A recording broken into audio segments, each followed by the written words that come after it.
Tell me the biggest threat the Steelers pose week 1. Their run game and Okay. stopping the run. Okay. Well, they got a veteran offensive line. I believe everybody's coming back. Najee Harris has something to prove. He kind of felt he's kind of had a sag in production. He's been dipping, and he's actually doing really well in training camp. There's good reports coming about Najee Harris and what he's been doing in training camp.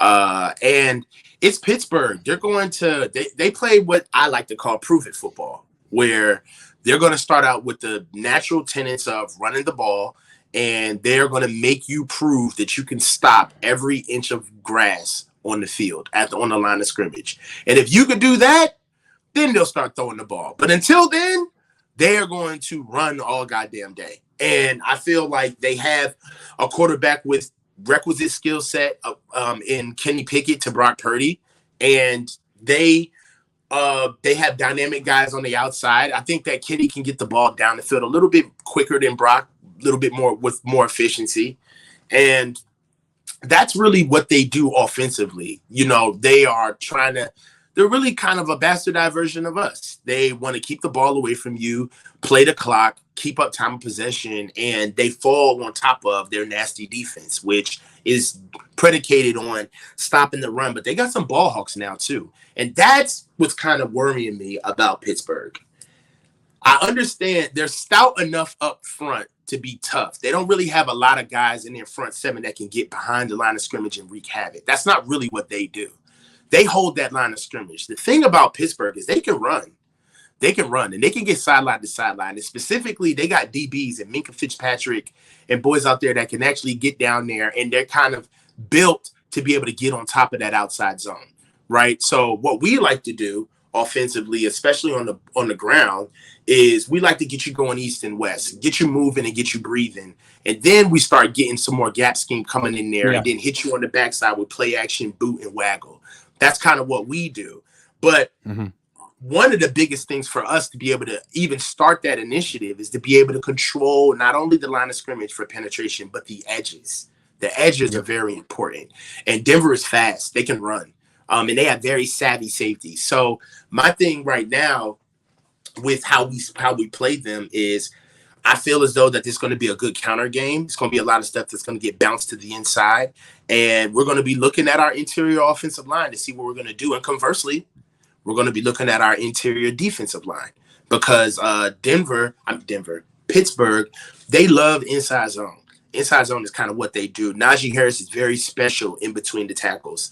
That's what he likes to do. That patience, trying to pick out absolutely. I mean, it's Le'Veon Redux, right? Absolutely. So, yeah. So here's the thing with Pittsburgh. Like, they did add one offensive lineman, Isaac Somalo. He's their left guard. They got him from Philly. That's an interesting addition. He's a good offensive lineman. They also, so he's going to be going against Javon Hargrave, who comes from Philly. So that's going to be an interesting matchup right there. Also with Najee, the way that the Pittsburgh's backfield the way I think of it is kind of like Cowboys backfield from the last couple of years. Like, Najee's kind of slow and plodding. You call him powerful, but he's not going very far. He's Zeke. And then Jaylen Warren behind him looks small and explosive and dangerous, kind of like Tony Pollard. So I'm curious to see, like, how many snaps and touches does Najee get? Because anytime I feel like he gets the ball, you're like, okay, like, this is not going to be a big play. But with Warren, he's explosive. So I'm a little curious. Maybe I'm discounting Najee Harris, but I just don't think he's scaring the Niners. Well, the thing about Najee Harris is that he gets stronger as the game goes along. And that's what I love about his running style. What he's going to give you early is, I mean, you almost miss him early. You know, you're saying to yourself, what is this guy doing? I mean, he's always cutting back and he's trying to get a feel for where the defense is going. And if you watch Najee play, anybody who's watched him play, I feel like the overarching sentiment about him is, why are you always trying to bounce outside? Why are you always trying to bounce outside? Just stay inside. Yeah. And a lot of that stuff is Najee just trying to feel the defense. He is the type of back where you can't give him 10 to 15 carries. He needs a workload and able to feel it out. And I would be more concerned about what Najee is going to do to our defense in the second half of the game, right? Be worried if he's getting off early, because he can carry the ball 30 plus times. He's really that kind of back. But if he's humming early, that's a problem, because he's really prepared. He's really built for the second half. And he's a very good pass. He's a very good pass catcher as well. He can catch the ball as well. It's true. And if the Niners get gouged in the run game, it's going to be probably less to do with Najee and more to do with that offensive line going against the Niners defensive line. Like, they got blown off the ball in the preseason. Let's say what they got in this game.